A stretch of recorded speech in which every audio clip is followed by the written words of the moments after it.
కాంగ్రెస్ పై తీవ్ర స్థాయిలో ఫైర్ అయ్యారు మాజీ మంత్రి కేటీఆర్. అధికారంలోకి రాగానే కాంగ్రెస్ నేతలు ఇచ్చిన హామీలు మర్చిపోయారని విమర్శించారు. కాంగ్రెస్ నేతలే యూరియాను బ్లాక్ మార్కెట్ కు తరలిస్తున్నారని ఆయన ఆరోపించారు.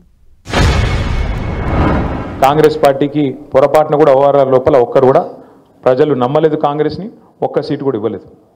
అట్లాగే బీజేపీకి కూడా అడ్డిమారి గుడ్డి దెబ్బ అన్నట్టు ఒక్క సీటు వచ్చింది తప్ప ఒక్కటంటే ఒక్క సీటు కూడా రెండు జాతీయ పార్టీలకు కాంగ్రెస్ కానీ బీజేపీకి కానీ ఇయ్యలేదు.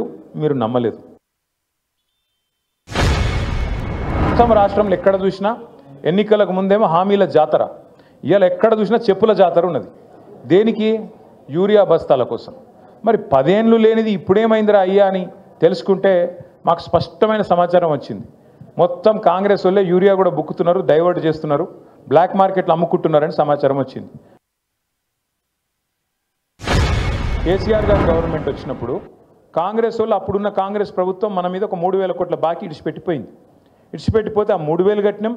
ఆ 3,000తో పాటు 9.5 సంవత్సరాల్లో మరొక 17,000 కోట్లు కట్టినాం. అంటే 20,000 కోట్ల రూపాయలు పిల్లల ఫీజు రీయింబర్స్మెంట్ కోసం మనం కట్టినాం. అంతేగాని కాంగ్రెస్ వాడు ఇడిచిపెట్టిపోయిన బాకీ కాంగ్రెస్ వాడు కట్టాలి, నాకేం సంబంధం అని మనం అనలే. బరాబర్. ఎందుకంటే గవర్నమెంట్ అనేది కంటిన్యూగా ఉండాలి. ఒకరు ఉంటాడు, నెక్స్ట్ ఇంకోటి వస్తాడు, అటెన్కి ఇంకోటి వస్తాడు. ఎవరున్నా ప్రజలకు ఇచ్చిన వాగ్దానం అమలు చేయాలి.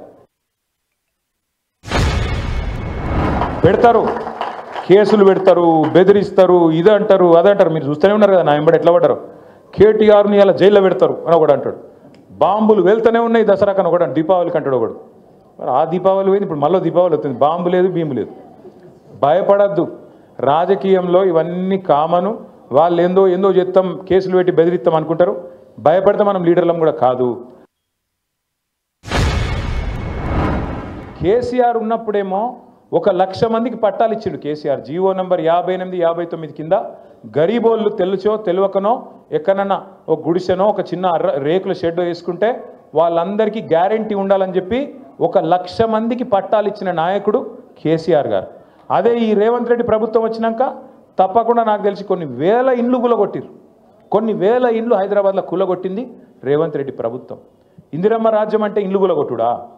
ఇందిరమ్మ రాజ్యం అంటే గరీబోని ఇల్లు లేకుండా చేసి ఆఖరికి వాళ్ళ పిల్లలు ఇంట్లోకి వెళ్ళి వాటర్ బాటిల్ తీసుకుంటాం, బ్యాగు తీసుకుంటాం అంటే కూడా మెడలు పట్టి నూకి అవతల వారేసి తీసుకోలేకునే అవకాశం లేకుండా చేసి వాళ్ళని నిలగొట్టుడు ఇందిరమ్మ రాజ్యమా?